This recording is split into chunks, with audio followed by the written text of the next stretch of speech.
My mom would be at all my sporting events. Let's say I was playing football, okay? My mother would be on the sidelines, and if the play on the field started going one way, my mother would run along like, Mark, get him, get him. I'd be like, oh my gosh. I'd get in the huddle with the other guys. They go, Mark, is that your mother? I go, no, I never saw her before in my life. See, the greatest gift my mother ever gave me, she believed in me. I have overdosed on drugs on 3 occasions where I should have been dead. But I believe I was kept here for a reason. You show me your friends, I will show you your future. How do I know this? I hung out with losers, and I became the biggest loser of them all because I gave up everything I dreamt about as a little boy because of who I chose to surround myself with. My friends would drive me home at 2, 3, 4 in the morning. We'd be drunk and high, laughing in the car.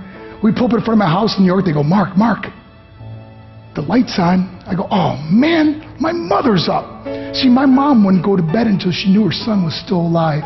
I'd walk in, she'd say, hi Mark, how was your night? I go, it was good, Mom, I'm just gonna go to bed. She goes, can I talk to you for a minute? I go, Mom, I'm tired, I'm just gonna go to bed. She goes, Mark, I haven't seen you all day and all night. Can I please talk to you? I said, man, just leave me alone. You bug me. I'd slam my bedroom door on the one person who believed in me. I was on a worldwide tour and we were wrestling overseas in Japan. After my wrestling match, I went upstairs in my hotel room and I fell asleep. There was a knock at my door at 3 o'clock in the morning. I got out of bed and I looked through the safety window and I could see it was a Japanese promoter.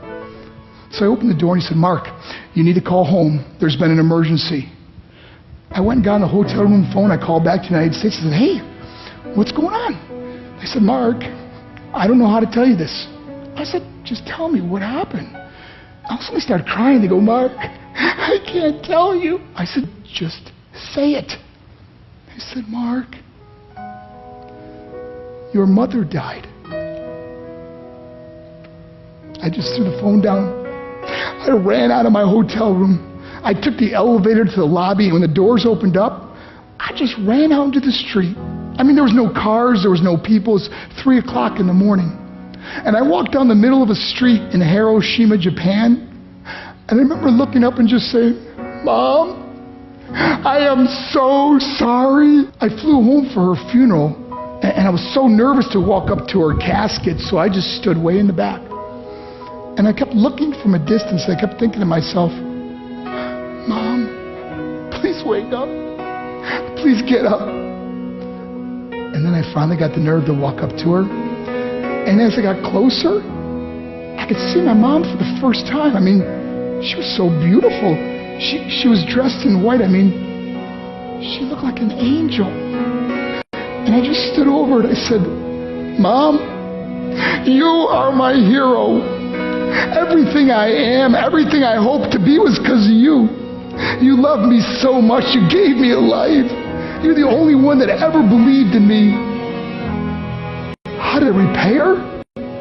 By getting drunk, by getting high, by getting stupid, by hanging out with losers? For what? All she ever wanted to do was talk to me. I wish I could talk to you now, Mom. I wish you could see what I'm doing. Why couldn't I have been a better son? We are defined by our choices. But if you surround yourself with people involved in drugs and alcohol and pills, it's a dead end. I'm not here to preach to you. I'm here to tell you I lived that life. It leads to broken hearts, broken relationships, broken dreams, and death.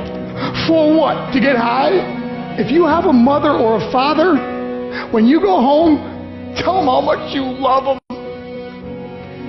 See, my whole life was about being rich and famous.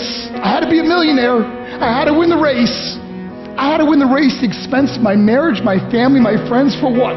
To be all alone in the world? I learned what is truly important, and that is how precious this gift of life is, and our families, and how quickly it can be taken away. See, I no longer live in time.